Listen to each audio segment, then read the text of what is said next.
I'm Kobus van der Merwe of Wolfgat restaurant in Paternoster on the west coast of South Africa. It's quite simple cooking. I like to keep things raw and fresh and unprocessed. A lot of people are kind of wanting to move away from that pressure that comes with like Michelin stars or whatever. I always say to the team, we shouldn't change at all because the award came because of what we were doing already. So let's just do what we do.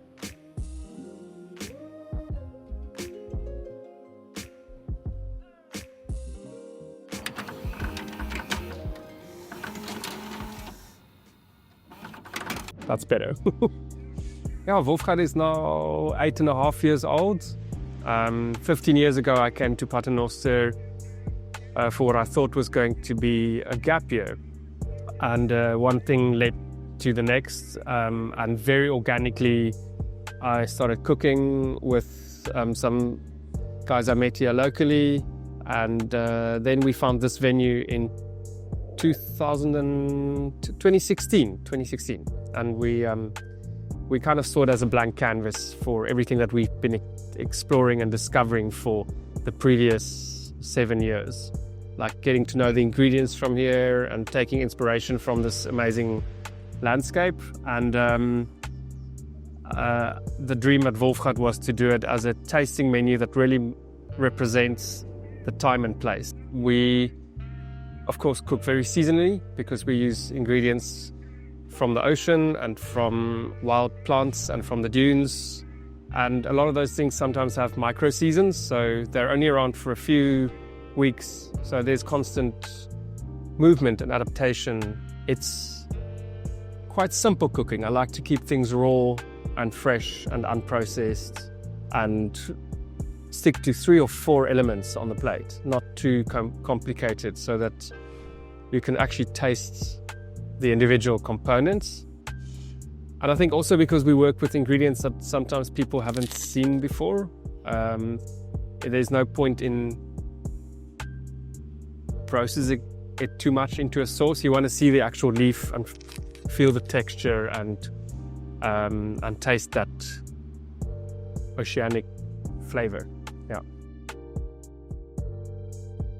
The team grew sort of also organically as the restaurant demands grew, and most of the team actually first started either as waitresses or working in scullery. I was doing the cooking, and we would all end up helping to carry the food to the table, and then sometimes I would be busy talking to guests and I would ask someone to stir or fry something quickly. So it actually happened slowly and step by step that we all started doing everything.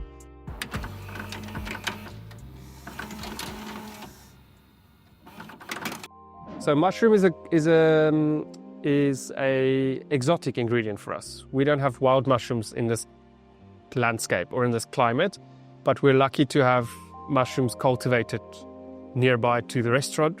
So I really like the combination of mushroom and seaweed and seafood, actually. The textures go really nicely together.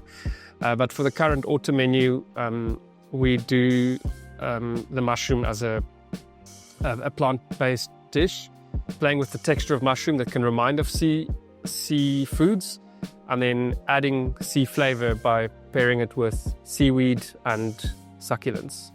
And then for a little bit of earthy, nutty flavors, some pumpkin seeds. So king oyster mushroom braised. It's got that lovely texture, almost like abalone, flavored with sea lettuce that we dry, and it almost reminds of white truffle and the specific sea lettuce we use. And then we roast pumpkin seeds and we make a pumpkin seed milk whipped into a bit of a froth, and that's added as a sauce on the plate, which just adds like a subtle nutty flavor and a lovely fluffy texture in the mouth. So yeah, the idea is really just to play with the texture of the mushroom and its ability to absorb flavor. So adding sea context with the beach succulents and the seaweeds. And then for the second preparation, it's very simple: a fresh oyster in the shell, with preserved quince and pickled veldkool, which is almost like a wild asparagus that only grows in wintertime. And we pickle it during that abundant time. And if we're lucky, we have enough that almost lasts us the whole year. So, yeah. And the idea is to start with the warm oyster, which is lovely and comforting for autumn, and then finish with the fresh oyster, which just gives you that lovely oceanic brininess. I think quince is one of those fruits that love to be. It works really well with salty things. So like pear and blue cheese. I think the quince and the oyster are perfect together.